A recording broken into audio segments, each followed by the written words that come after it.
중심으로 비가 오겠습니다. 밤에 중부 지역과 경북 북부에 한때 비가 온 후 대부분 그치겠지만 강원 영서와 경북 북부는 내일 이른 새벽까지, 강원 영동은 내일 오전까지 이어질 것으로 보입니다.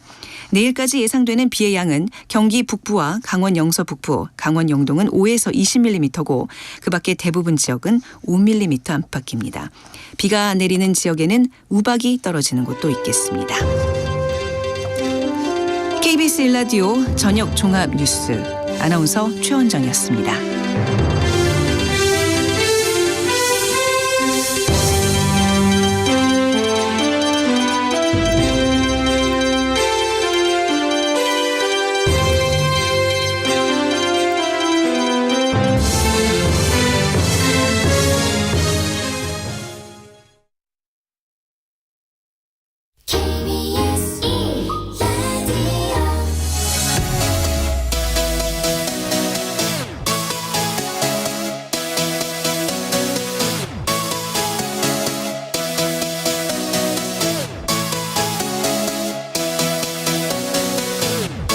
KBS 열린 토론.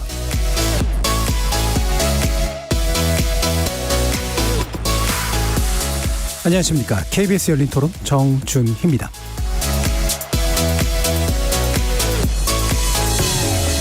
KBS 열린 토론, 오늘은 정체 재구성으로 여러분을 만납니다. 윤석열 대통령이 최근 청문회를 거친 3명의 장관 후보자 중 신원식, 유인촌 장관을 지난 토요일에 임명했습니다. 휴일에도 불구하고 두 장관을 임명한 건 10일부터 열리는 국정감사를 준비하기 위해서라고 대통령실은 밝혔죠.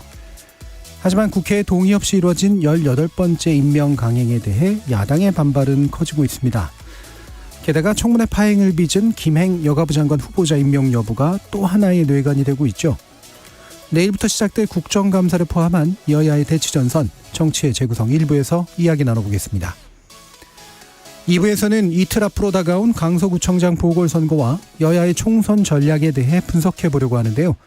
서울 강서구청장 보궐선거 사전투표율이 지방선거와 보궐선거를 통틀어서 역대 최고를 기록하면서 선거 막판 열기가 무르익고 있습니다. 여야의 치열한 선거 전략과 6개월 앞으로 다가온 총선에 대해서 정치의 재구성 2부 분석해보겠습니다. KBS 열린 토론 지금부터 시작합니다. 살아있습니다. 토론이 살아있습니다. 살아있는 토론, KBS 열린 토론. 토론은 라디오가 진짜입니다. 진짜 토론, KBS 열린 토론.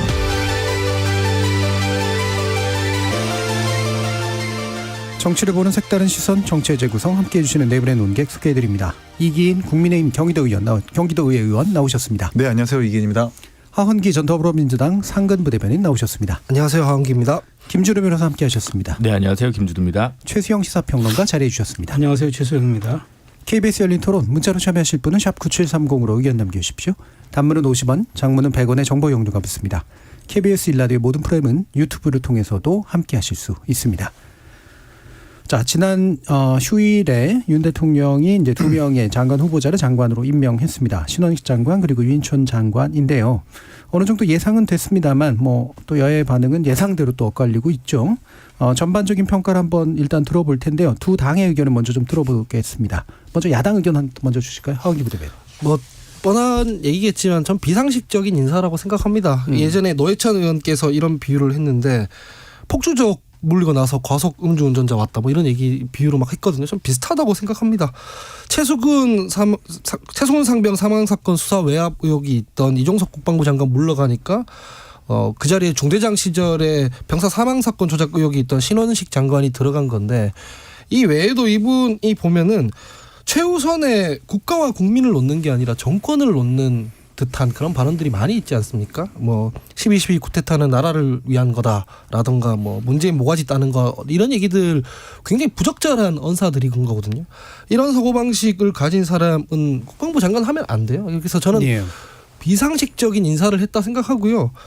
유인촌 장관은 그보다는 낫다 이렇게 판단을 야당 의원들도 했기 때문에 청문보고서도 채택이 된지는 모르겠는데, 최소한 2023년에 도움이 될 만한 그런 인사는 아닙니다. 그 청문회 제가 보니까 청년 예술가들이 국가를 위해 기여할 수 있는 기회를 제공하겠다 이런 얘기를 하더라고요. 2008년도에 이분 장관했을 때 사고방식이랑 똑같습니다. 뭐 블랙리스트 가지고 말들이 많은데 행정적으로 법적으로 블랙리스트 안 만들었다고 해서 끝나는 게 아니에요. 이분이 장관 하던 무렵에 한국예술종합학교 그 감사해가지고 이론학과 폐지하고 이랬을 때 학부모들이 항의하려고 막 시위하고 이랬었거든요. 그때 이분이 그 항의하는 학부모들한테 했던 얘기가 뭐냐면 세뇌당했다였습니다. 좌파한테 세뇌당했다는 얘기거든요. 예. 이런 거 다 기사에 남아 있어요. 근데 여기에서 지금 한 발자국도 나아가지 않은 사람들이 지금 다 이 장관으로 임명돼 있는 건데 그래서 잘 모르겠습니다. 국무위원을 이렇게 정권의 전사들로만 임명해서 어떻게 국정 운영을 할지 나라가 또 얼마나 시끄러워질지 진짜 걱정입니다. 예. 부적절한 발언을 인용하다 보니까 또 한 번 이제 부적절해지긴 했는데요. 네. 예. 뭐 이제 그 정도로 이제 야당의 생각은 비상식적이다 이렇게 보시는 것 같습니다. 자, 이기인 의원님. 김행 후보자가 2명을 살렸다는 생각을 떨칠 수가 사실 없고요. 예. 신원식 장관 같은 경우에는 저도 이제 유승민 경선 후보, 대통령 후보 대변인으로 함께 활동하면서 이렇게 뭐 방송도 같이 해보고 했는데 국방 지식이 해박한 건 맞습니다. 예. 국제 어떤 국방 분쟁 정세라든지 이런 것들은 정말 밝은 분인데 저도 이제 우리 하원기 대변인이 얘기한 것처럼 이 분이 가진 극단적인 사고가 조금 걱정이다. 예. 이 어떤 뭐 전임 정부의 어떤 그런 막말을 한다든지 아니면 정광훈 목사에 대해서 뭐 용장이라고 표현한 것에 대해서 또 뭐 누군가를 악마라고 얘기하고 악마를 만든 또 초대 악마 뭐 이렇게 표현하는 것에 있어서는 이게 좀 걱정스러운 부분이 있고 유인촌 장관 후보자 같은 경우에는 물론 오랫동안 방송계에 몸 담으면서 현장을 잘 알 테지만 특히 문화체육 예능 계열에서는 이제 자신의 의욕이 섣부른 의지가 어떻게 보면은 이 예능인단 이게 문화체육을 종사하는 사람들한테 좀 탄압으로 받아들일 수 있기 때문에 뭐 이렇게 블랙리스트 논란에 대해서 부정을 하지만 이런 섣부른 의욕이나 의지를 어떻게 표현할지가 좀 걱정이고 제가 지난 토론에서 말씀드렸지만 이렇게 인재가 없을까 두 부처의 목적을 충실하게 이행할 수 있는 그 인재풀이 정부에 좀 없다라는 것이 좀 안타까워서 국민들이 납득할 수 있을 만한 인재라고는 사실 뭐 자신 있게 추천할 수는 없을 것 같습니다. 예. 예. 지금 또 이제 총선 전이다 보니 이제 인력 인재난이 또 더 심각하지 않은가라는 생각도 좀 드는데 일단 뭐 이제 김행 장관 후보자 관련해서 뒤에서 좀 더 얘기를 해보도록 하고요. 이제 지난 이제 그 장관 선임이 이루어진 이 두 분에 대한 이야기를 좀 더 나눠볼 텐데요. 최소영 평론가님들 의견 주시죠. 뭐 저는 뭐 예상됐던 일이라고 예. 생각합니다. 그러니까 지금 이게 18번째라고 지금 예. 얘기하는데 사실 뭐 저도 뭐 전임 정부 거론하고 싶지는 않은데 어쨌든 문재인 정부 때 총 청문 채택 보고서 없이 임명된 사람이 34명이었습니다. 네. 뭐 그러다 보니까 뭐 이런 것들에 대한 이제 그 사실 그러다 보니까 청문회 자체에 대한 것들에 대한 무용론도 나오고 또 청문회를 정말 청문해야 되지 않겠느냐 뭐 이런 얘기도 나오고 있는 상황에서 사실 뭐 이게 지금 모든 분들이 좀 더 제가 솔직하게 말씀드리면 많은 분들이 이 두 장관의 청문회에 관심 많이 없었어요. 그리고 예. 뭐 결과에 어떻게 되든 뭐 임명할 거라는 얘기도 사실은 다 모두가 예측 가능한 영역 안에 있었기 때문에 이 부분을 가지고 저는 뭐 또 적절한 인사나 부적절한 인사나 이거보다는 이제 저는 신원식 장관에 대해서는 이렇게 말씀드리고 싶어요.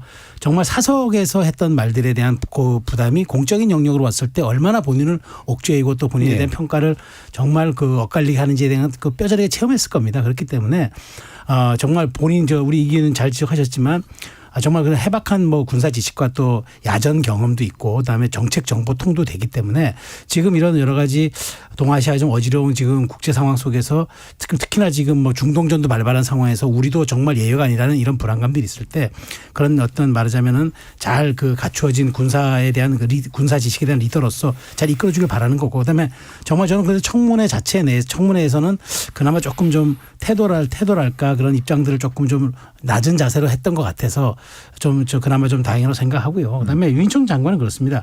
본인은 블랙리스트가 없었다고 내가 있었으면 뭐 그럼 내가 왜 구속 안 됐겠느냐 뭐 이렇게 얘기하는데 저는 그렇게 항변할 문제는 아니라고 보고 좀 더 원칙적인 입장을 밝혔으면 좋았을 거라 생각해요. 그런 일이 다시는 발생하지도 않을 뿐더러 정말 자기도 거기에 대한 어떤 여러 가지 기준을 갖고 있다라고 조금 더 구체적으로 밝혔으면 좀 좋았을 텐데 어찌됐건 뭐 임명이 됐습니다. 그래서 그렇다면 저는 본인이 갖고 있는 장점들 두 번째 장관 경험이라는 말하자면 실전형 인사라는 좀 강점도 보여주고 그다음에 정부 조직 장악이라든가 전임 장관이 못했던 그런 여러 가지 K컬처에 대한 아이디어 같은 경우도 좀 내면서 그럼 대통령이 이렇게 청문 보고서 채택 없이 임명한 사람들도 이렇게 좀 성과를 내는구나라는 것들을 좀 보여주는 두 부처 장관이 됐으면 좋겠습니다. 그런데 이걸 가지고 저는 지금 지적은 타당하나 뭐 이걸 가지고 사실 뭐 다시 되돌릴 수 있는 사안은 아니기 때문에 두 분들이 과거에 대한 역할을 바탕으로 조금 성과를 내는 그런 장관으로 자리매김했으면 좋겠습니다. 예, 김준우 변호사님.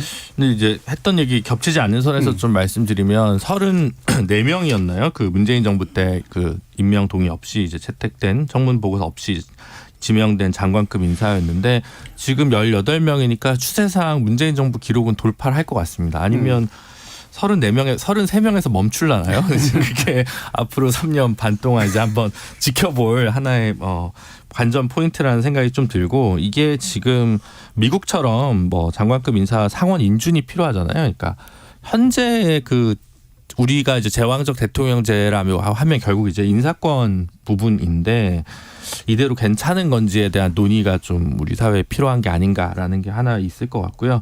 두 번째는 이렇게 강행을 했는데 이제 강서구청장 선거 이후에 과연 이제 변화를 좀 할 것이냐, 아니면 이 국정 기조를 그냥 계속 끌고 갈 것이냐.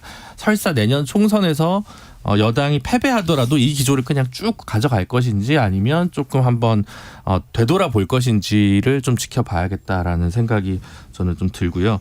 마지막으로 글쎄요, 한독수 총리, 이주호 교육부 총리도 다 예전에 이제 장관 총리 하셨던 분을 다시 썼는데 그렇게 기대만큼 이제 그 전에 그래도 꽤 유능했다고 알려진 분들인데 현재 이제 재임하셔가지고 이렇게 그렇게 많은 성과를 보여주지 못하고 있는 상황에서 논란이 더 많았던 뭐 이동관 방통위원장이나 뭐 유인촌 장관 다시 선임하는 것이 걸맞는 인사냐, 이제 옛날 분들의 지혜를 모으는 것도 굉장히 중요한 일인 것 같습니다만 현재까지 봤을 때는 그게 그닥 좋은 인선으로 결과로 나와주지는 못하고 있는 것 같고, 그래서 향후에도 또 계속 장관급 인사가 계속 될 텐데 예전에 하셨던 분들 중에서 이제 고르는 거는 조금 지양할 때가 되지 않았나라는 생각을 좀 많이 하게 됐습니다. 예, 사실 뭐 이게 청문회 과정 자체에 이제 또 제도적인 문제들이 꽤 있어서 뒤에서 이제 뭔가 좀 결합해가지고 얘기를 할 부분이 좀 있을 것 같고요.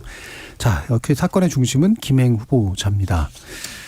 청문회 도중 이제 국민의힘 의원과 함께 퇴장한 이유로 이제 나타나지 않았고 연장된 청문회는 결국은 열리지 못한 그런 상태죠. 이걸 두고 또 책임 공방이 빚어지고 있는데, 자, 최소영 평론가님 이게 어떻게 좀 이해하십니까? 저는 뭐 100번을 양보해서라도 어쨌든 사상 초유의 후보자가 퇴장을 한 사건은 저는 어쨌든 여당이 굉장히 그 부담이 큰 사안이라고 생각합니다. 왜냐하면 청문회가 어쨌든 끝날 때까지 장관 공방이 지속되더라도 어쨌든 파행이 아니라 정회가 되든, 그러니까 산회가 되고 나서 그 다음에 청문 보고서 채택을 안 해준 사례는 지금까지 많았죠. 예. 그리고 뭐 여야 통틀어서 그거는 수도 없이 많았고, 그렇기 때문에 우리가 그거 가지고는 이제 말하자면 뭐 논평할 수준은 되지만 이 자체는 지금 사상 초유의, 그럼 청문회가 끝났냐 끝나지 않았냐 가지고도 지금 시비가 붙는 상황이에요.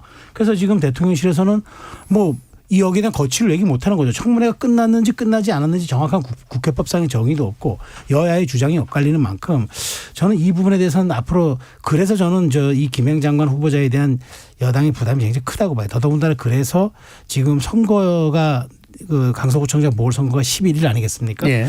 저는 그래서 그 전까지 시간을 끌 것 같아요. 그래서 이제 이 공방으로 놔두고 갔고 수요일 이후에, 선거가 끝난 이후에 이 문제를 가지고 대통령실에서 돌파를 할지, 아니면은 뭐 국민의힘에서 다시 뭐 철회를 할지, 뭐 여러 가지 지금 그러니까 그 청문회를 다시 열어서 다시 한번 갈지, 아니면은 끝까지 뭐 청문 보고 채택 여부에 상관없이 그럼 우리는 시간만 지나고 나서 임명하겠다는데, 그럼 청문 보고서 채택 시간을 언제 기준으로 끝날 건지, 이게 정확한 산회가 된 건지 아닌지에 대한 기준이 없기 때문에 저는 그래서 일단 수요일까지는 공방으로 갈 거를 보고요. 그래서 저는 뭐 그 이후에 될 거 뭐 어떻게 진행이 되겠죠. 그런데 저는 어쨌든 이게 저는 미국 청문회도 사실은 우리가 윤리적, 도덕적 이런 것 굉장히 많이 따지거든요. 네. 그렇기 때문에 우리 청문회가 좀 뭐 너무나 또 디테일한 것만 따지고 뭐 정말 중요한 자질이라든가 뭐 정책 이런 걸 안 본다고 하는데 전 동의하기는 어려워요. 사실은 이게 청문 자체가 이게 혼재되어 있는 게 맞는데, 그렇다면 어쨌든 여기에 대한 우리가 좀 그 이 청문 보고서 청문회 자체를 좀 뭔가 좀 그 선진적으로 좀 나가기 위해서라도 후보자의 태도 문제는 굉장히 좀 중요하다고 보는데 예. 그 태도에서 사실 문제가 생긴 거기 때문에 저는 뭐 여당이 주장하는 지금 야당 위원장이 어떻게 사퇴를 요구할 수 있느냐라고 얘기하는 이 과정 자체가 또 물론 공방은 되겠지만 과연 이게 얼마나 설득력을 가질까 하는 생각이 드네요. 그래서 이 부분은 제가 보기에 일단은 수면 아래로 들어갔다가 수요일 이후에 다시 발화점이 좀 나타나지 않을까 그런 생각이 듭니다. 예. 이제 이게 뭐 일종의 이제 정치적 핑계처럼 이제 쓰이고 있는 부분이 이제 바로 이제 야당의 이제 위원장이 바로 이렇게 사퇴를 논했다라고 하는 건데 어느 정도는 뭐 부적절하게 보일 수는 있겠지만 이게 제도적으로는 뭐 어느 쪽이든 사실은 이게 뭐라고 규정이 없는 상태여가지고 이게 끝난 거다라는 해석 자체도 좀 건드리는데 좀 이따 김준호 변호사 여쭤보면서요 야당 이야기를 먼저 좀 들어보죠. 저는 일단 청문회 산회 안 했잖아요. 정회했잖아요. 우리 국가공무원법 제31조 2랑 뭐 인사청문회법 보면은 청문회 다 거치도록 되어 있는데 아직 마무리 안 된 상황이라고 전 봐요. 그래서 청문회 도중에 그러니까 일종의 회사로 치면 면접받는 도중에 면접관이 마음에 안 든다고 뛰쳐나가 버렸다는 것은 그 회사 안 들어가겠다는 얘기입니다. 사실 그래서 저는 거의 자진사퇴의 의사표시에 준하는 일을 김행 후보자가 했다고 생각하고요. 예. 편파적인 진행은 제가 예를 하나 드릴게요. 과방위원장 장제현 의원이 이동관 방통위원장 청문회에서 어떻게 했냐면 실컷 야당 의원들 질의를 하고 있는데 위원장이 위원장석에 앉아서 그 야당 의원들 질의하는 거를 평가했습니다. 그 뭐냐면은 그 언론 탄압 관련해서 대통령이 막 언론사에 전화했는 거 문제 되는 거 아니냐라고 야당 의원들이 질의를 하니까 예.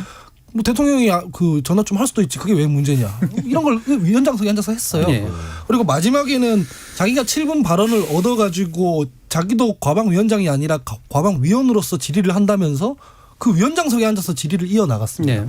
그래서 그 청문회장이 시끄러웠는데 어떤 지적을 받았냐면 그래 좋다. 과방위원장이 과방위원으로서 질의를 하려면 최소한 간사랑 자리를 바꿔서 간사를 위원장석에 앉추고 위원석에 앉아서 질의를 해라 하니까 그때는 장제현 위원장이 그 수용했습니다. 그 들어보니까 제가 잘못한 것 같네요. 그러니까 그 정도로 편파적으로 진행이 됐어요. 위원장이 상임위를 편파적으로 운영을 하면 의사진행 발언을 신청한다든가 해서 항의를 해야 되는 문제지 후보자가 그 청문회장을 뛰쳐나간다? 이거 말도 안 되는 일을 지금 한 겁니다. 그래서 저는 이거 공방할 내용이 아니에요. 전혀. 이거 만약에 임명 강행하면은 그래서 이런 생각이 들어요. 우리가 통각이 있는 이유는 그 통각을 통해서 위험을 인지하기 위함이잖아요. 그래서 지금 윤석열 정부의 정치적 통각이 지금 마비되어 있는 상태라고 저는 봐요. 이게 지금 이 상황에서 김행 후보자를 저는 임명 강행할 것 같은데 굉장히 비상식적인 행위인 것이고 국민들이 결국 효과를 왜냐하면 통각이 없어도 데미지는 계속 쌓이고 있는 거거든요. 예. 그래서 저는 편파 판정 웃는 이런 얘기 하지 말고 김행 후보자 사과시키고 깔끔하게 사퇴시키는 것이 제일 합리적인 길이라고 생각합니다. 네, 김준호 변호사. 아니 뭐 저는 권인숙 의원의 그 뭐 워딩 자체는 뭐 잘못된 부분이 있다라고 생각합니다. 근데 이제 그게 이른바 줄행랑의 뭐 원인을 제공했다거나 그렇게 가짜 뉴스 취급받으십니다.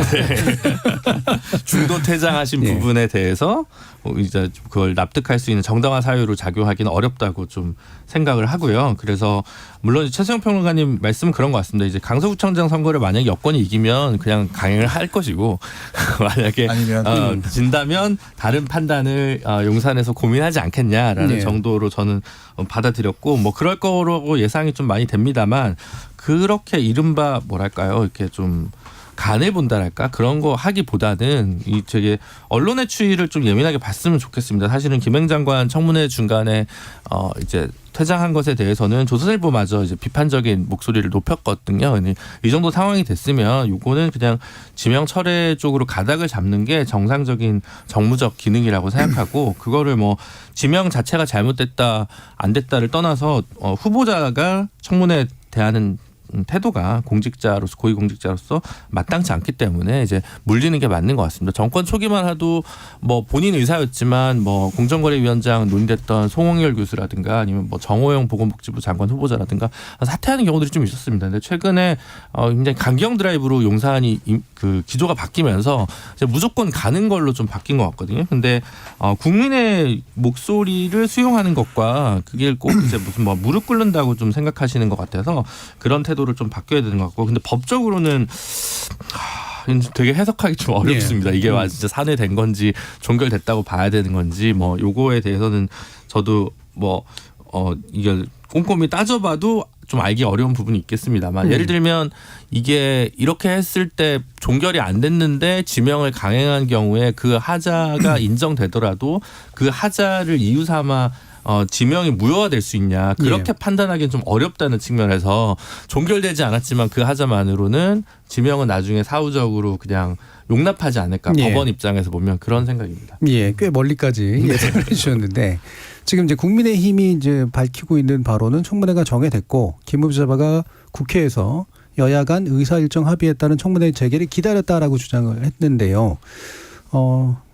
연락이 안 된다고 얘기를 들었던 것도 같은데 뭐 약간 충돌하는 부분도 있는 것 같고요. 이기인 의원. 일단 겹치지 않는 지적을 하나 드리자면 김행 장관 후보자의 청문회에서 김한규 의원인가요? 그 판결문을 빨간 줄 쳐가지고 이렇게 개인의 어떤 러브라이프라고 하죠. 그런 것들까지 이렇게 얘기하는 것에 대해서 그 수위가 과연 옳느냐라는 모습을 좀 지적을 하고 싶고 입장을 바꿔서 뒤집어서 생각을 해보면 만약에 민주당 정부에서 우리 당 위원장이 사퇴하라고 했다.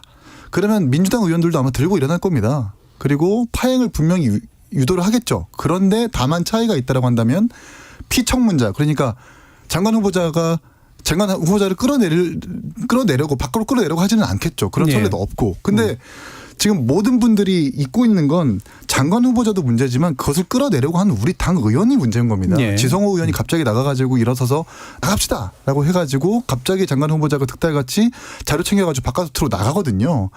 아니 장관 후보자의 비서도 아니고 이거 우리 당을 비판하지 않을 수가 없다. 이거는 매우 좋지 않은 선례를 남긴 거라고 생각을 하고 국회 청문회나 국정감사 같은 것들은 지방의회와 광역의회가 모두 다 준용해가지고 따르는데 지방의회와 광역의회가 따라할 만한 아주 좋지 못한 선례를 남겼기 때문에 장관 후보자의 행태도 그것을 끌어내리려는 지성호 의원과 우리 당의 행태도 모두 잘못됐다. 그렇기 때문에 굳이 과실을 따지자면 사퇴하라고 말했던 위원장보다는 우리 당이 더 많이 있다라고 저는 말씀드릴 수 있습니다. 예, 자당을 굉장히 강하게 지금 비판을 해주셨는데요. 그게 이제 선례, 안 좋은 선례를 만들었기 때문이다. 딴 데도 영향을 미칠 수 있는 제도 문제도 좀 더 얘기를 할 텐데 일단 정치적인 파장에 대해서 좀 더 얘기를 해보면 좋겠는데 아까 최승평론가님께서는 결국 선거를 기다릴 것이다. 보궐선거 결과를. 근데 그 부분에 대해서 이제 시나리오도 아까 김준우 변호사님 얘기해 주셨잖아요.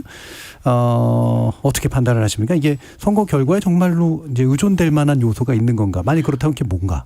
저는 그 종종 선거 결과라는 것이 오비락 같은 결과와 경광부회한 해석이 되게 많은 게 정치판이라고 생각을 하거든요. 그래서 사실은 예를 들면 여권이 내일 모레 그 강서구청장 선거에서 패배하더라도 그게 김행 장관 사태랑 직접적인 연관성이 있다고 하긴 어렵죠. 그거는 그 지역에 독특한 것들이나 후보 구도나 여러 가지가 작동을 함께 하는 건지만 하지만 결국 결부돼서 해석되고 그를 통해서 다음 정치적 액션이 나올 수밖에 없다고 저는 생각하는 측면에서 이제 선거 결과에 따라서 김행 장관 후보자에 대한 지명 여부가 판단이 달라지지 않겠냐라고 보는 거고요. 그 외에는 지금 당장의 국정 운영에 있어서 크게 부담을 갖거나 뭘 할 게 없다는 게 되게 가장 큰 비극인 것 같습니다. 그러니까 그거를 정부가 예를 들어 여권이 독주를 하더라도 그걸 통제할 제도적 장치가 있다 없다 그런 문제가 아니라 여권이 지금 제1야당과의 대화조차 이제 거부하고 있는데 그거를 제1야당과의 대화를 통해서 설득을 해서 하고 싶은 개혁안이나 법안이나 이런 것들이 뚜렷하게 많지 않아 보인다는 측면에서 여당 입장에서도 현재 야당과 적극적인 대화를 할 의지가 없고 그러다 보니까 그냥 마이웨이로 계속 가는 거 아니냐라는 부분인 거고 이 기조로 총선까지 가고 총선에서는 야당의 발목 잡기로 윤석열 정부가 제대로 된 개혁을 추진하지 못했다라는 이야기만 되뇌일 것 같아서 그렇다면 지금부터 내년 4월까지의 정치 일정이나 모든 것이 평론이 되게 불필요할 정도로 되게 빈곤해지는 양상이 됐기 때문에 그 부분이 제일 비극적이라고 생각합니다. 네, 뭐 대통령실과 당 모두가 또 이제 고민하는 부분이 있을 텐데 이기인 의원님, 어떻게 보십니까? 그 김행 후보자 이 야당에서 얘기하는 김행랑 뭐 이런 조롱과 조소를 하잖아요. 이게 아마 사전 투표 전날이었을 겁니다. 강서구.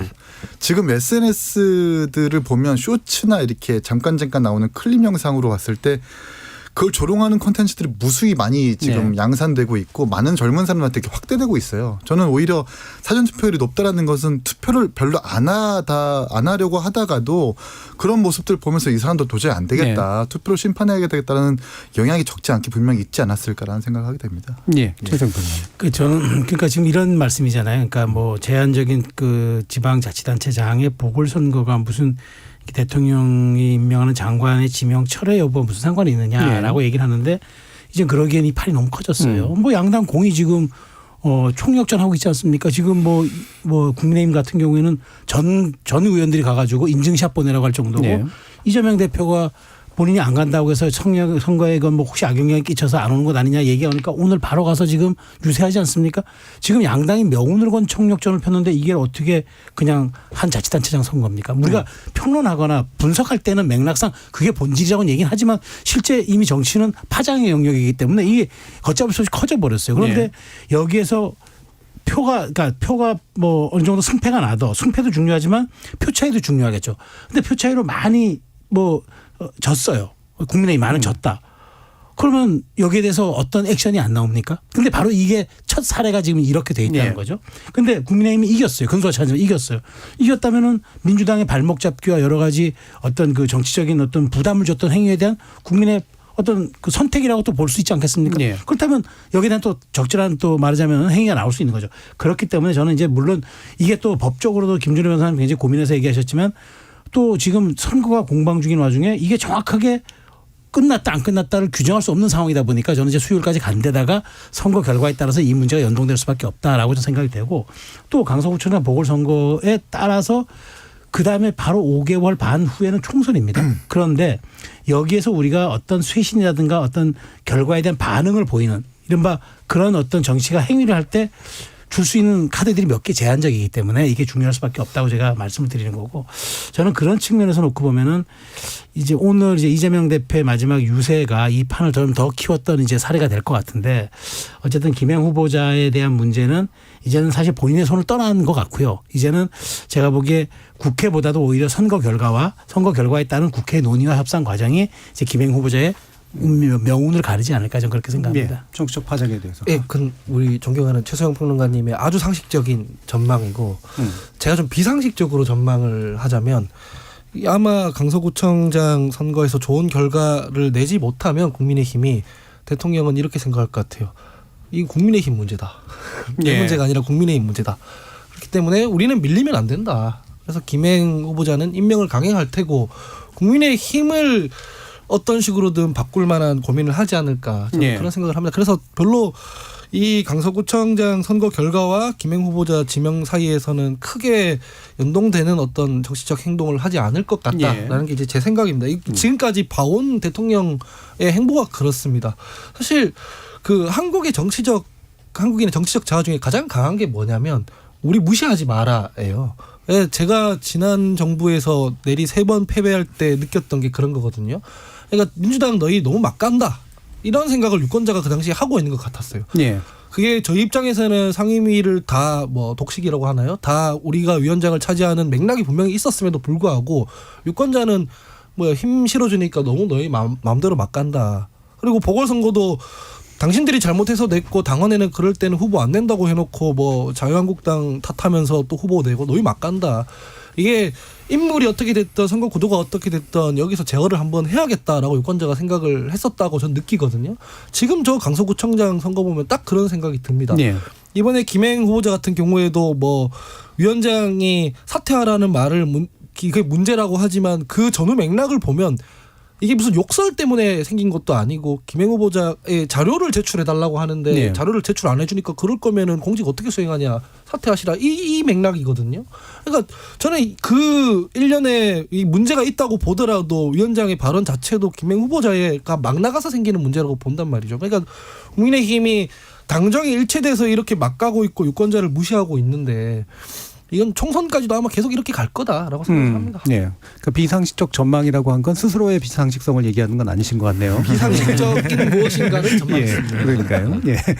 자, 7086님께서 민주당은 현 장관 자격을 논할 자격이 없다고 봅니다. 문재인 정부 보면 장관들이 대부분 자격 미달이었죠. 제발 청문회 없앴으면 합니다. 더 이상 장관들의 밑바닥을 보고 싶지 않네요. 라는 말씀 주셨는데요. 그럴 바에는 제발 뭐 이런 뜻인 것 같습니다. 자, 조혜숙님께서는 요즘 보면 이러나 저러나 임명 강행인데 청문회 해서 왜 쓸데없이 힘을 쓰고 국민들에게 피로감을 주나요? 어떻게 보면 이 정부에 이렇게 인재가 없나 싶어 안타깝기도 하고 씁쓸하기도 합니다.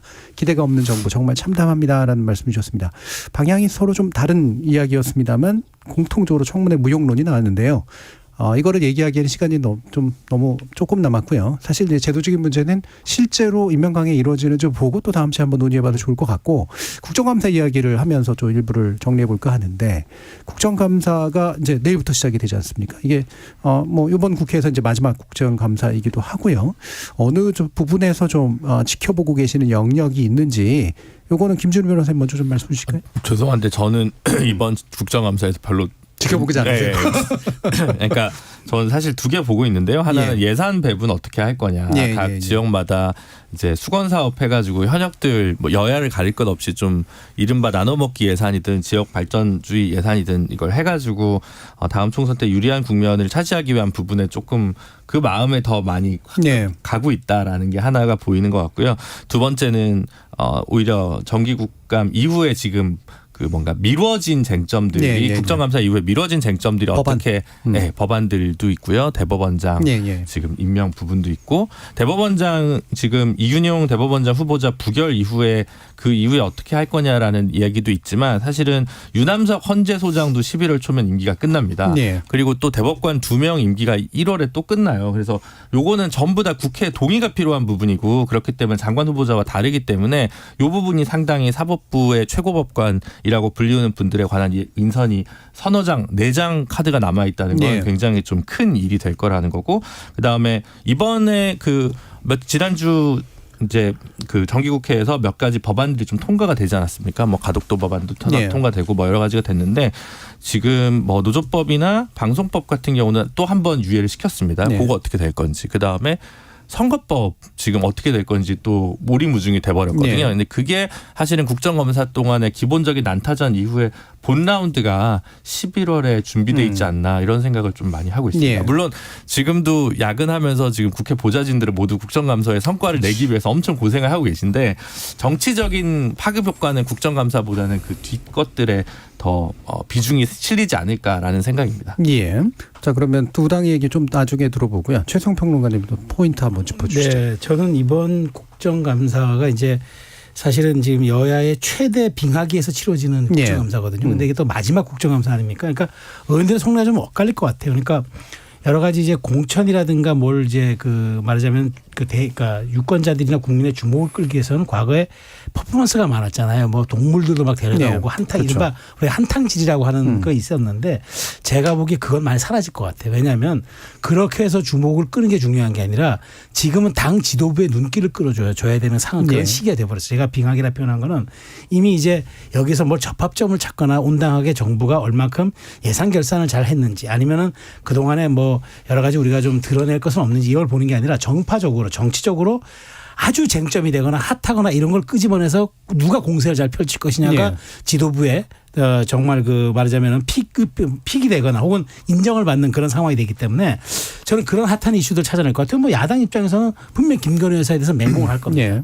그다음에 이제 그 또 여당 입장에서는 문재인 정부의 실정과 결국은 지금 민주당이 한 몸이라는 걸 부각하기 위해서 온갖 카드를 다 꺼낼 겁니다. 저는 그런 측면에서 오늘 어젠가요 문재인 대통령께서 스스로 한번 인정을 했잖아요. 내가 국민들의 기대에 못 미친 부분들이 있다. 그래서 좀 반성한다는 메시지 낸 거는 저는 약간 좀 물타기를 하고 미리 전선을 좀 약화시키는 그런 효과를 좀 기대한 거라고 봐요. 그래서 저는 이번 국감이 저는 솔직히 말해서 어떤 그 우리 사회 어두운 곳을 좀 한번 드러내고든 국회의원들이 개개인의 역량을 발휘해 가지고 정말 어느 하나의 사안을 드러냄으로써 우리 사회의 질서라든가 방향도 바꿔내는 그런 중요한 물꼬를 쳤던 그런 국감이 아니라 누가 더 지도부의 눈에 들 것인가 누가 더 공격력과 누가 더 조금 더 정보력을 발휘해 가지고 정말 언론의 미디어의 주목을 끌 것인가. 그래서 누구 상대 당에 혹은 상대 진영에 조금 더 치명타를 입힐 것인가.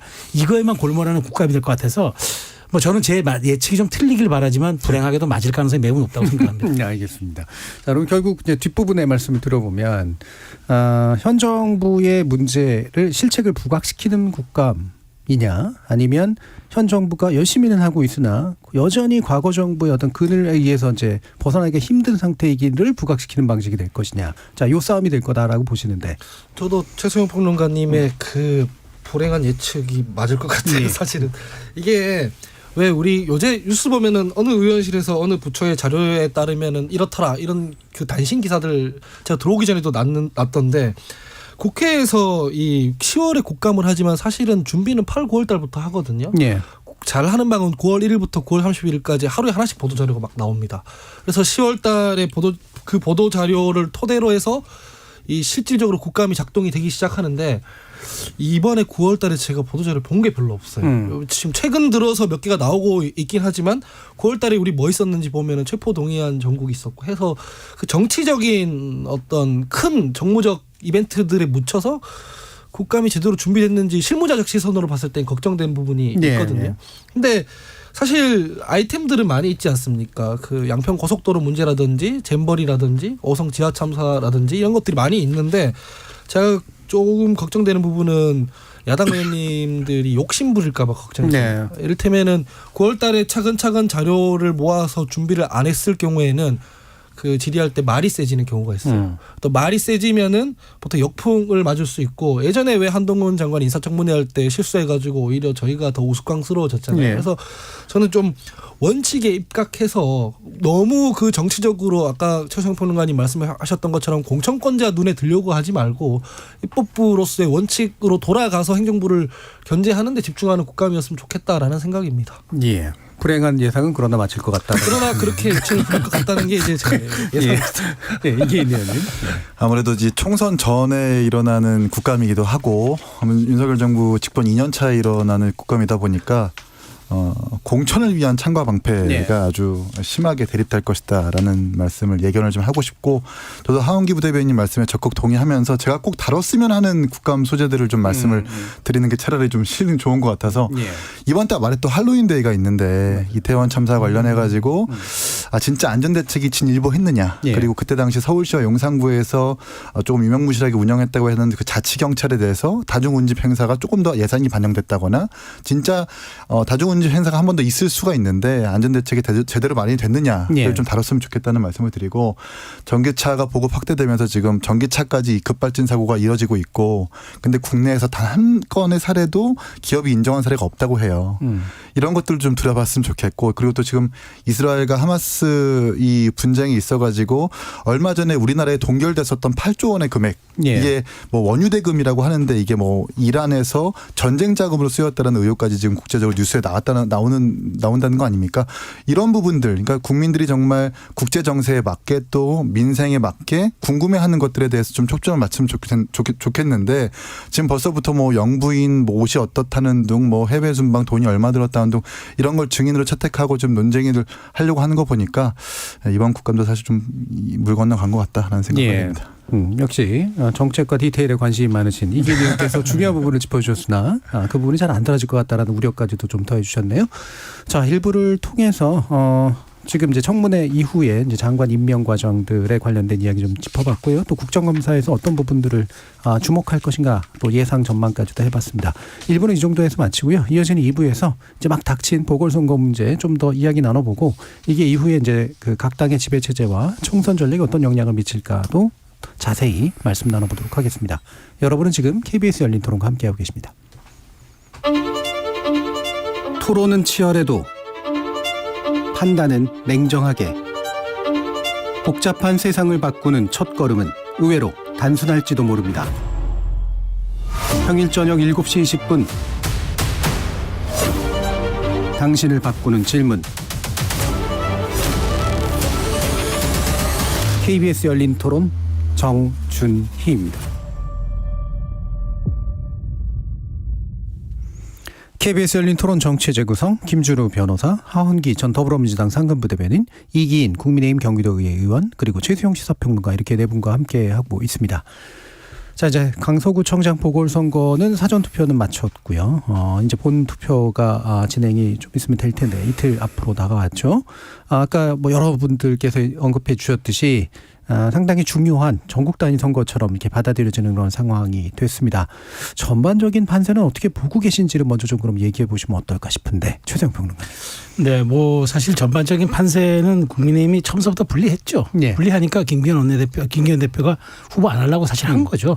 뭐 유리한 선거였으면 왜 적극 후보를 내고 또 후보 공모도 하고 널리 찾고 하겠죠. 근데 안 하고 피해가고 귀책 사기가 우리에게 있다는 그 명분으로 조금 빠져나가려고 했는데 어쨌든 김태우 지금 후보가 8.15 때 사면되면서 이제 그 상황이 좀 약간 이상하게 치달았고 결국에는 이제 공천에서 정면 승부하는 쪽으로 가서 예. 경선이라는 과정까지 해서 명분까지 주어서 이렇게 내보냈는데 처음에 판세는 상당히 불리했죠. 근데 저는 그 이 선거가 초반에는 그러니까 이게 시작 무렵에는 조금 그렇게 여건이 나쁘지 않았다고 봐요. 왜냐하면 이게 지역 개발론과 힘 있는 구청장론이 예. 약간 먹혔어요. 먹히고 또 마곡지구라든가 공항에 있는 고도 제한 이런 부분들에 대해서는 오세훈 시장도 원팀이다라는 식으로 이제 가고 예. 대통령이 밀어주는 힘센 구청장이라는 슬로건이 어느 정도 좀 약간 소구 효과가 있었는데 이게 미묘하게 이제 이재명 대표 기각과 네. 맞물리는 그 타이밍이 오면서 약간 그리고 이제 그 타이밍에 그 국민의힘이 총력전, 총동원령을 내리고 민주당도 맞불을 놓으면서 이제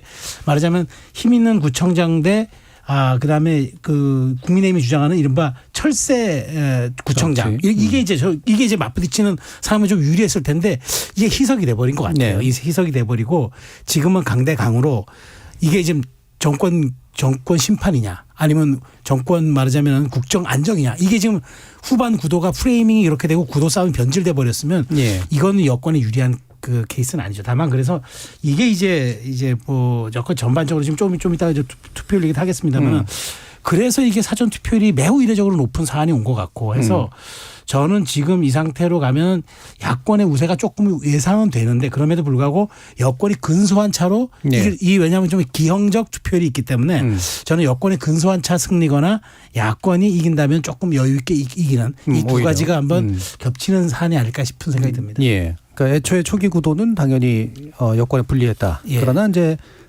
선거가 시작이 되면서는 국민의힘이 설치한 해볼 만한 나름의 프레임이 좀 선거였는데, 어느 예. 정도 먹혔다가 예. 지금 여러 다른 정책 변수가 맞물리면서 지금 그 구도가 희석됐다. 예. 이게 이제 매주 말씀 주셨던 내용들이 이제 쭉 한번 순차적으로 요약이 되는 듯한 느낌인데, 자 이기인 의원님은 어떻게 보고 계세요? 결과는 뭐 투표함을 열어봐야 되겠지만 예. 사전 투표율이 지금 매우 높다는 것은 일단은 내용면을 떠나서 국민들이 사전 투표에 대한 제도를 충분하게 이제는 인지하고 있다. 예. 예, 모든 보궐선거에서 계속 이게 그래프가 올라가는데 이제는 본 투표만큼이나 사전 투표가 많은 홍보가 됐고 이걸 통해 가지고 주권자의 어떤 목적을 행사하고 있다라는 고무적인 일단 평론을 하고 싶고 두 번째는 강서 같은 경우에 서울시에서 젊은 층이 두 번째로 많은 도시라 합니다. 30대가 거의 20%에 가깝고 20대도 16, 17%라서 사전 또 이분들이 사실 거의 다 MZ세대라고 하는 분들인데 수요일 본투표에는 회사에 있을 시간이니까 네. 사전 투표로 가지 않겠습니까? 그렇다고 한다면 젊은 사람들이 이렇게 많이 많이 나와서 투표를 한다는 것은 뭔가를 심판하겠다라는 신호로 봐도 과하지 않을 것인데 무엇을 심판할 것인가 정치적 환경을 보면은 지금 여당한테는 사실 조금 명분이 부족하고 야당에는 지지층을 결집할 수 있는 계기와 명분이 좀 충분합니다. 이를테면 일단 보궐선거에 책임이 있다라는 비판을 할 수가 있고 두 번째는 이제 뭐 그런 거죠. 이 16년이지만 1년 동안 이 김태우 후보가 본인의 잘못으로 보궐선거가 일어났기 때문에 선거가 일어나는 것 그리고 좀 장관 후보자의 어떤 여러 가지 실책들 이런 것들을 보면은 사전 투표율이 높은 것도 그렇고 강서의 어떤 정치 지형도 그렇고 좀 우리 당한테는 매우 좀 불리하게 보이고 강서의 선출직 공무원을 하는 지인한테 좀 들어보니까 예. 사전 투표율이 높다라는 것이 굉장히 좀 불안하게 여겨진다고 합니다. 예. 캠프도 그렇고 좀 만연하게 그런 분위기가 좀 있다고 하는 걸 보니 우리 당한테 매우 좀 불리한 판세가 아닌가 생각하게 됩니다. 강서에서 선출직 공무원이면 되게 좁혀지는 것 같은데요. 그렇습니다. 지방의원, 광역의원 있고요. 그러니까요. 여야를 가리지 않습니다. 김준우 변호사님. 네. 이게 뭐 그쵸. 이게 투표율이 이렇게 높은 거는 물론 이제 본 투표의 휴일이 아니니까 사전 투표율이 좀 비중이 더 클 수도 있겠지만 어쨌든 역대 재보궐 사전 투표 중에 제일 높고 지난 토요일이 뭐 여의도 불꽃 축제나 뭐 부산국제 영화제나 뭐 자라섬 재즈 페스티벌 뭐가 많이 있었는데도 불구하고 이렇게 예. 투표율이 높았다는 거는 굉장히 국민의힘 덕분인 것 같아요. 너무 많은 걸 걸어가지고 저는 역대로 서울의 구청장 선거, 보궐선거에 이렇게 많은 관심을 가진 적이 있었나 딱 이 하나 선거밖에 없고 그런 되게 독특한 국면인 것 같고요. 그래서 전반적으로 정말 불리한 그 뭐랄까요 진영이 있었다면 그 진영부터 단일화를 하겠죠. 네, 그래서 저는 그 국민의힘이 마지막에 우리공화당 후보로 단일화를 했고 뭐 민주당과 뭐 재진보정당 후보는 한 3팀 나왔는데 거기는 전혀 단일화 그들 간의 논의는 없었던 걸 봐서는 그러니까 소수 3당끼리는 단일화 논의가 있었습니다만 민주당과의 진보정당 3당 그 정의당 진보당 녹색당이랑은 전혀 없었던 걸 보면 아무래도 이거는 좀 민주당이 가장 유리한 선거 국면이 아닌가 싶습니다. 예. 예, 뭐 투표율 높으면 어느 쪽이 유리하고 이렇게 이제 분석하는 거는 좀 너무 지나간 예. 예전 판세 분석이라고 저는 생각합니다. 그래서 아까 이기인 의원님 말씀하신 것처럼 지금 사전투표 제도에 대한 적응이 다 끝마쳐진 상태이기 때문에 이용을 하는 거라고 저는 생각을 하고요.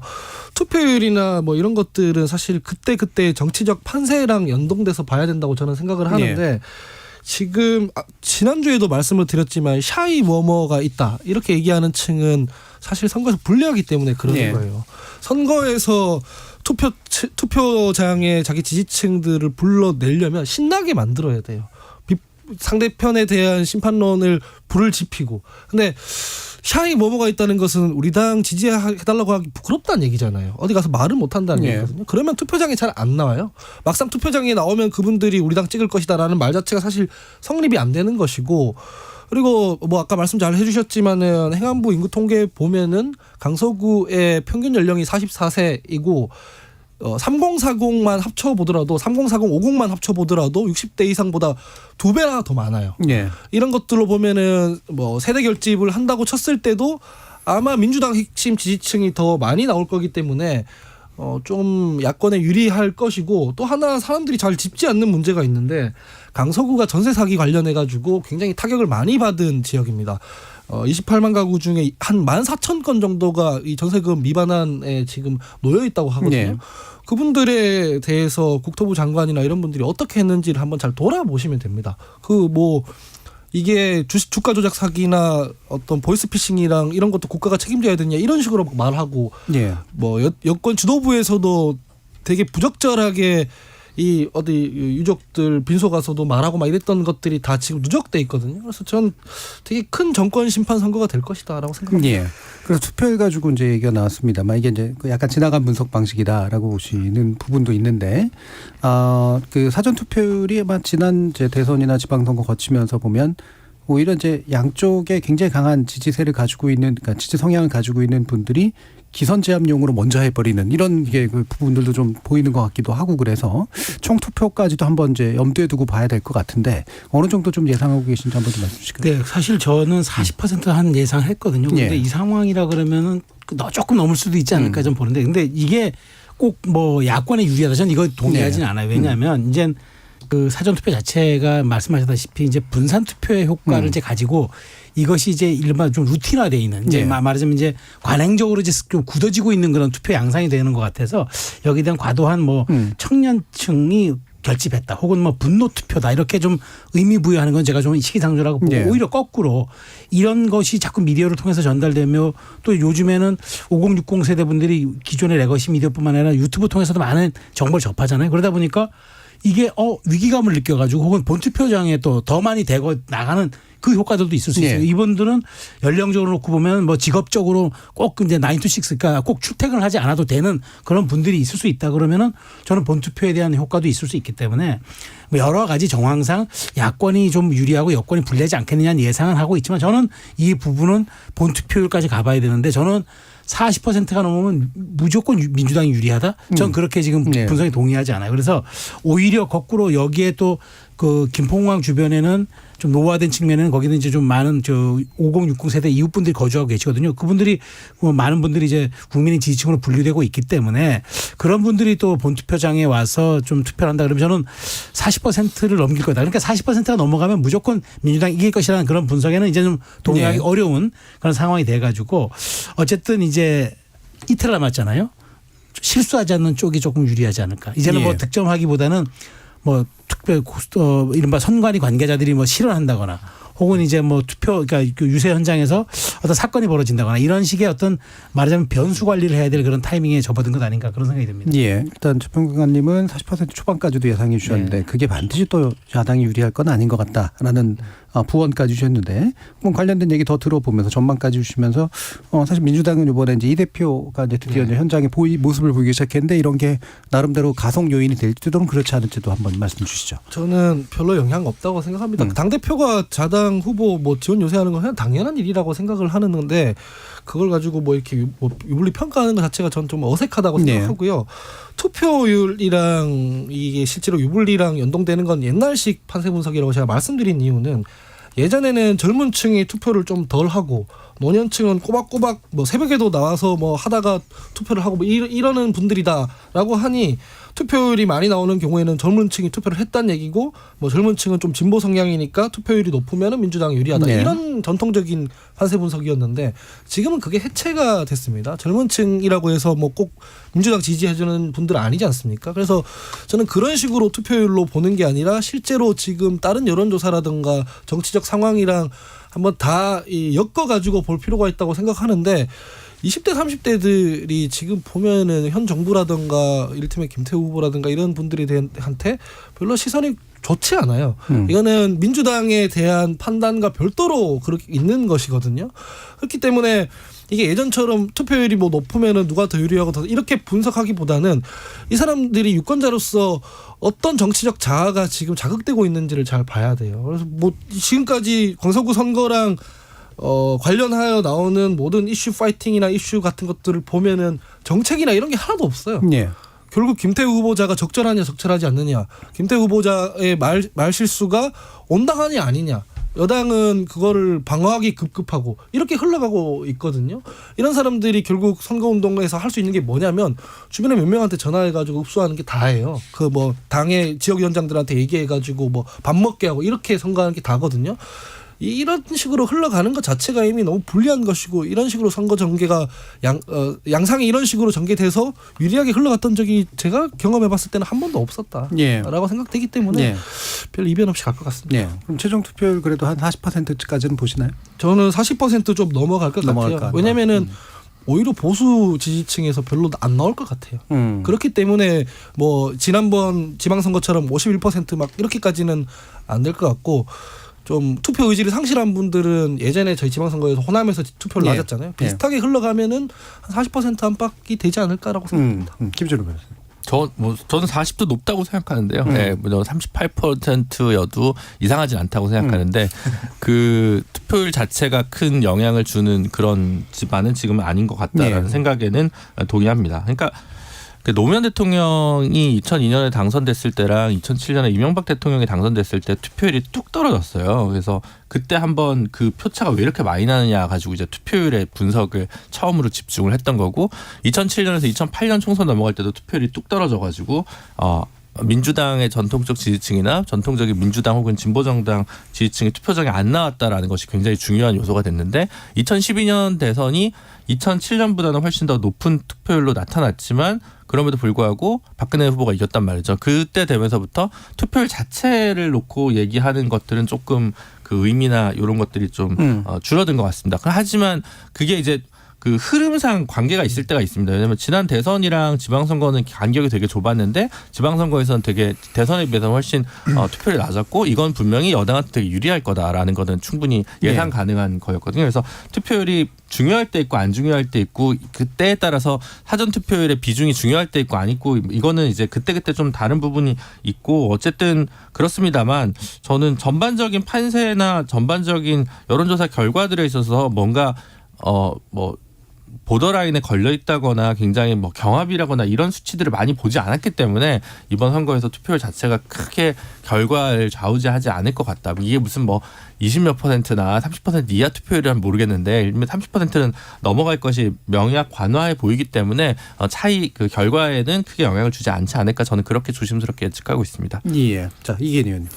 예, 지난 4월달에 전주 보궐선거인가요? 그때 투표율이 28%인가 그랬을 겁니다. 원래 사실 보궐선거가 그 정도의 투표율을 기록하는데 이렇게 사전 투표율도 올리고 관심을 끌게 하는 건 양당이 지금 총력전을 벌이고 네. 있기 때문인데, 근데 이제 메시지 관리도 지금 잘 안 되고 있고 진교훈 후보가 어떤 말실수를 했다라는 것을 잘 기억이 안 나요. 근데 김태우 후보가 뭐 40억 애교라든지 아니면 SNS에 올린 뭐 빌라에 바퀴벌레가 나온다, 눈물이 나온다.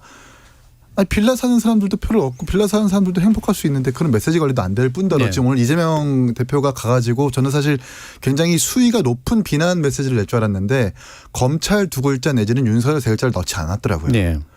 거기서 우리는 민생을 얘기합시다라고 얘기를 하거든요. 확실히 메시지 차이에서도 봤을 때 좀 차이가 좀 많다. 그래서 전 뭐 투표율은 40%를 밑돌 좀 아래로 기록할 것 같지만 좀 메시지 관리도 안 되고 좀 여러 가지 전략적으로 좀 부재하기 때문에 판세가 매우 불리하다라고 평가를 내리고 싶습니다. 알겠습니다. 자, 그러면 보궐선거 관련된 얘기는 이제 뭐 이틀 뒤로 남은 결과만 또 한번 기다려 보고요. 총선 이야기로 간단히 좀 몇 가지 나눠볼까 하는데 일단은 이제 그 초기에 관심을 지금 주목받고 있는 게 하태경 의원입니다. 수도권 험지 출마 선언을 했어요.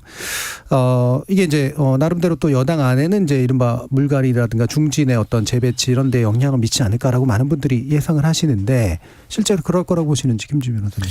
저는 이 하태경 의원이 부산에서 또 못 받을 거다. 그래서 예. 수도권을 노릴 수밖에 없을 것이다라는 게 이전부터 언론 보도에도 많이 나왔기 때문에 아주 놀라운 선택도 아니고 이게 무슨 변화의 큰 신호탄일 거라고 생각하지는 않습니다.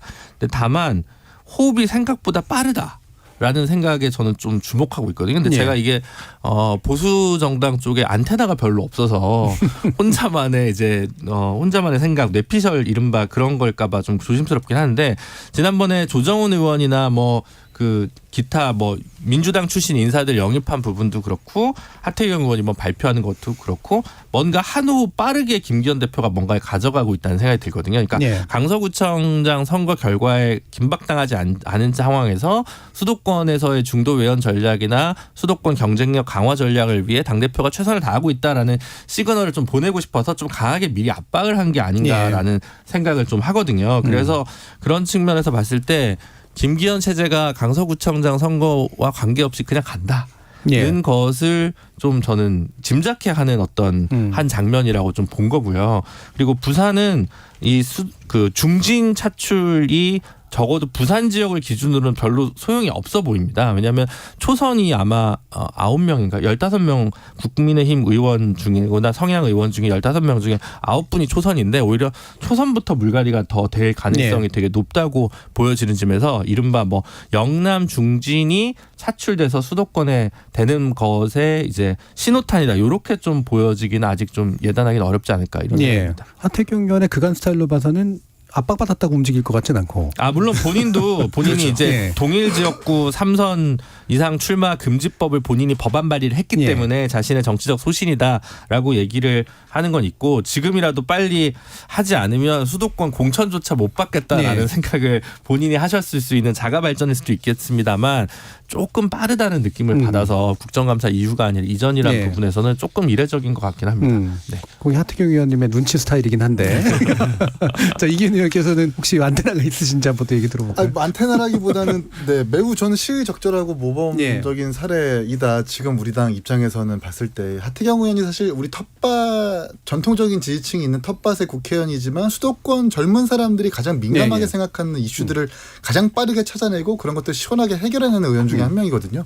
부산 의원 중에서 사실 인지도가 있는 의원인데 그런 사람이 삼선 동일 뭐 그런 법안 발의도 했었고 자신의 기득권을 내려놓겠다라는 의미에서 그렇게 수도권 출마를 자인했기 때문에 이런 부분들은 좀 굉장히 좋게 평가를 합니다. 신호탄이 될 수 있을 거라고 보고 신호탄이 되어야 한다고 봅니다. 그런데 당장 홍준표 시장이 얘기를 했잖아요. 제 살 길 찾으려고 하는 거다. 예. 전 이게 결국 개혁과 반개혁의 딱 전형적인 사례라고 생각을 해요. 본인은 무소속으로 영남으로 다시 돌아갔고 그런 하태경 의원 같은 경우는 인지도가 있음에도 불구하고 다시 광야에 나가겠다라는 건데 그 두 차이를 봤었을 때 전 개혁의 물결이 하태경 의원 같은 사례에서 찾아볼 수 있다. 그 때문에 분명히 다음 총선에서 긍정적으로 미칠 거라고 생각을 합니다. 예. 예. 그래서 이제 두 분의 이제 말씀을 또 이제 같이 좀 연결해서 또 얘기를 더 나눠보면 이게 이제 말 그대로 개혁의 어떤 물결이 되면 좋은데 개혁의 결과물이라고 얘기되는 게 이제 이른바 이제 대통령실로부터 내려온 사람들을 자리를 마련해 주기 위한 거 아니냐라는 거하고 섞여버리면 아까 최성 평론가님 말씀하셨듯이 이게 물타기가 되잖아요. 그럴 가능성도 어떻게 뭐 좀 있다고 보시는지까지도 한번 얘기를 들어볼까요? 예, 저는 오히려 그래서 PK가 저는 오히려 의외로 여권의 어떤 여권발 공천 개혁의 진앙지가 될 것 같은 생각이 들어요. 왜냐하면 사실 지금 하태경 의원 그랬죠. 그 다음에 이제 황보승 의원은 이제 출마를 안 해요. 그리고 그러다 보고 아까도 좀 제가 겸행하지 않겠습니다만 뭐 여러 가지 뭐 부동산 의혹이라든가 뭐 있는 그런 또 그 의원들도 몇 분 계시기 때문에 오히려 저는 PK가 이게 여권발 공천 개혁의 진앙지가 되고 TK가 그 영향을 좀 받으면서 수도권 재배치까지 이루어지는 가능성까지 저는 보고 있어요. 왜냐하면 지금 실질적으로 수도권에 명망가가 없어요. 지금 이제 여권이 사실 속내 지난번에도 많이 놀랬다고 하는데 진짜 면면들 수도권 당협위원장 시청한 사람들의 면면을 보고 많이 놀랬다고 해요.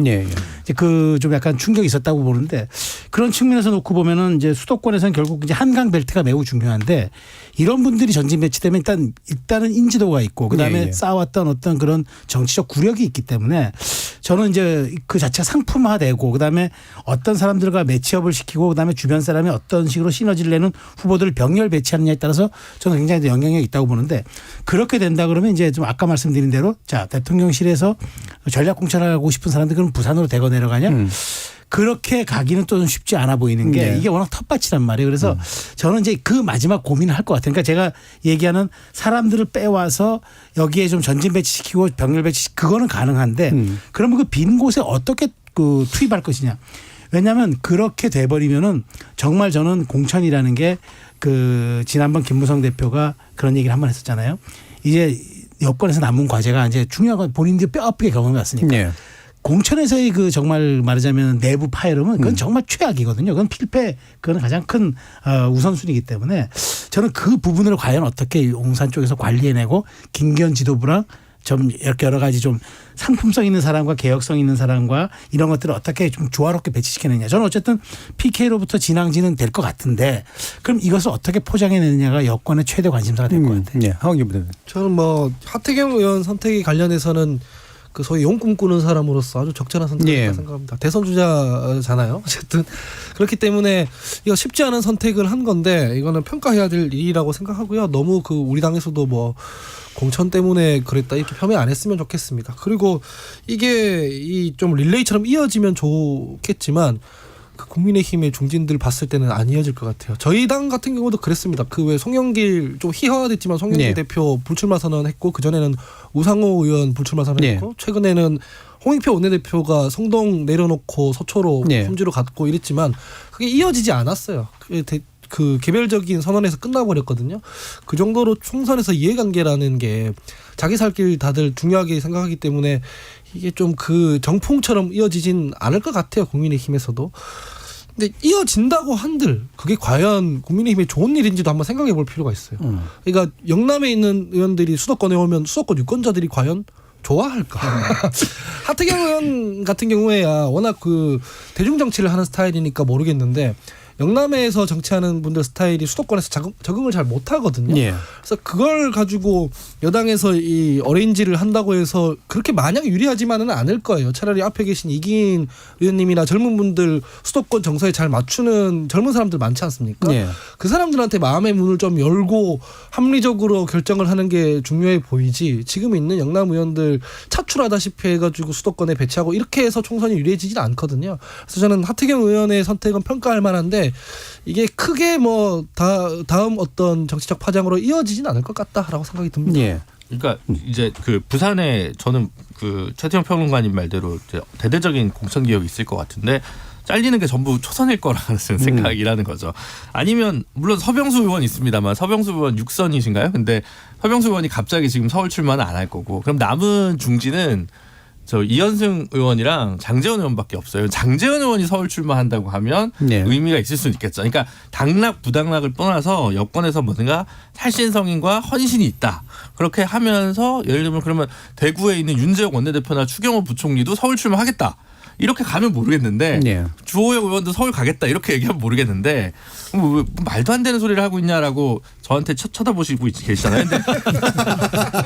근데 2012년에 정세균 의원이 무주진한 장수 버리고 종로로 가고 그때 정동영 의원이랑 천정배 의원이 강남이랑 송파로 갔단 말이에요. 그래서 살아 돌아온 건 정세균 의원뿐이었지만 그러니까 그렇게 중진들이 대거 간 경우 역사가 민주당에는 있었다는 거죠. 손학규 의원도 분당에서 그때 출마 재보궐 해서 해가지고 정치적으로 되게 생활했던 역사가 있고 근데 영남에서는 영남권 의원들이 그런 경우가 좀처럼 없기 때문에 이게 지금 연결이 돼야 되는데 하태경 의원만 이러니까 그냥 예외죠. 그리고 하태경이 하필 또 비윤이다 보니까 그런 프레임으로밖에 해석이 안 되는 거죠. 그러니까 정말로 아까 말씀드렸다시피 뭐 거기 영남에 있는 모든 의원들 중진 한 4명만 이렇게 재배치를 하고 뭐 예를 들어 김태호 의원 갖다 붙이고 뭐 이렇게 한다고 하면 제가 이거는 뭐 되든 안 되든 열심히 한다 이렇게 하면서 다른 그 스윙보트 지역에서의 좀 뭐랄까요 그 선전을 국민의힘 쪽에서 기대해 볼 수 있는데 그럴 수 있는 그렇게 중진들을 갖다가 서울로 재배치할 수 있는 힘 있는 당대표 혹은 용산의 의지가 지금까지는 발현이 안 되고 있는 것 같아서 큰 바람으로 이어지긴 좀 어렵지 않을까 싶습니다. 예. 그러니까 용산에 아까 이제 나름대로 그래도 이렇게 고민하면서 감각을 발휘할 걸 기대하셨는데 지금 이렇게 보면은 지금 출마 예상자들 이렇게 또 이미 스스로가 공개하는 것들이 나오고 있잖아요. 나오고 있죠. 예. 전 한 30여 명 가까이 되고 또 사실은 근데 문재인 정부 때 이게 그때 정말 말하자면은 대통령실 그러니까 그 당시 청와대였죠. 청와대 핵심 참모들이 나가서 대통령의 호위무사가 된다. 한번 성공을 했단 말이에요. 네. 그리고 지금 실질적으로 문재인 대통령의 굉장한 방어막이 되고 있어요. 네. 윤석열 대통령이 잘 보지 않았겠습니까? 그리고 지금 실질적으로 국민의힘과 윤석열 대통령이 지금은 한 몸이 되어 가지만 실질적으로 총선 이후에 이제 힘 빠지고 되면은 사실 최소한 20-30명 정도의 말하자면 측근 의원 그룹들이 있어줘야 그 다음에 본인이 어떤 식의 좀 말하자면은 당내의 그 역학구도를 쥐기 위해서라도 꼭 필요한 세력이란 말이죠. 지금은 대통령이랑 권력 하나를 보고 모든 의원들이 다 친윤이에요라고 얘기할 수 있지만 우리는 법륜이에요까지 얘기할 수 있지만 이게 이제 총선이 지나고 나면 완전히 상황이 달라져. 그렇기 때문에 전 당연히 대통령과 국정 철학이 맞는 뭐 장차관 그다음에 대통령실 인사들 내보낼 겁니다. 그런데 숫자도 중요하지만 사실 이런 부분에 대해서는 당과 정밀한 조율을 해줘야 돼요. 그러니까 어느 선까지 받아들일 수 있느냐를 내부적으로 해줘야지 너무 과도하게 꽂으면 2014년 그때 그 총선에 그런 게 재현될 수 있어서 저는 그런 또 경험이 있고 그런 여권의 아픔 또 그런 트라우마가 있기 때문에 저는 이번에는 좀 약간 대통령실 그다음에 정부 내각 이런 식으로 조금 나누고 그다음에 제가 아까 말씀드린 대로 매치업도 한번 보고 그다음에 옆에 인접 지역구와 누가 더 시너지를 낼 수 있는 것인지 그런 병렬 효과도 좀 보면서 좀 정밀하게 가야지 이게 무조건 이제 좀 자리가 빈다고 해서 마구잡이로 한다. 그건 저는 안 할 거라고 봐요. 왜냐하면 이게 숫자도 숫자지만 기본적으로 이게 정말 그 성공 가능한 일을 가야지 우리 10명 내보내 뭐 합니까? 살아 돌아올 사람이 20-30명이 안 된다 그러면 그 의미가 없잖아요. 그런 측면에서 저는 지금 좀 정밀한 조율 단계를 아마 거칠 거라 생각이 듭니다. 네. 그러니까 문정부 시절에 물론 총선에 다른 변수가 작동하긴 했지만 이렇게 나름대로 그 청와대 쪽에 있었던 사람들의 인지도가 좀 있어가지고 상당히 입성 많이 했죠. 근데 이번에 용산 대통령실은 사실은 나오신다는 분들을 보면 잘 모르겠는 경우들이 많아서 인지도고 저도 그 총선 뭐 좀 도전하려고 했었는데 그냥 뭐냐면은 그때 문재인 대통령 지지율이 50-60%를 넘나들었어요. 그러니까 문재인 대통령 사진 걸고 하는 거예요. 그런데 지금 과연 총선 무렵에서 윤석열 대통령 사진 걸고 선거 치를 수 있는 국민의힘 후보 있을까 제가 의심이 들어요. 그런데 그 와중에 행정관 출신이라고 명함 돌린다고 해서 효과가 있을까? 저 없다고 보거든요. 그래서 지금 상황에서 자기들이 뭐 행정관들 대통령 윤심 뭐 이렇게 나간다고 명단 만들고 하겠지만 막상 그 총선 되면은 오히려 그거를 내세우기 싫어질 거다라고 생각해서 지금 상황에서 그때 이제 공천 변수를 예상하는 것 자체가 좀 의미가 없는 일이긴 합니다. 그러니까 내세우기 싫어지면 내세울 게 없을 것 같은데.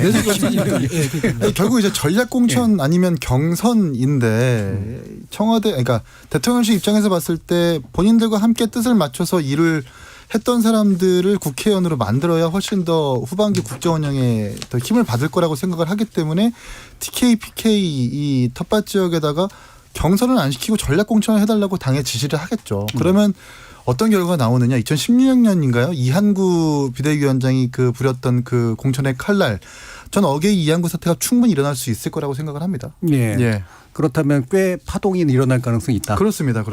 지금 뭐 당도 청와대 대통령실과 강하게 링크가 되어 있는 상태에서 이걸 경선을 붙이기에는 현역들이 가지고 있는 프리미엄, 특히 이 당원들을 모으는 작업들을 좀 굉장히 열심히 하고 있거든요. 경선을 붙이면 분명히 불리하기 때문에 분명히 그런 피바람이 불 것이다 생각합니다.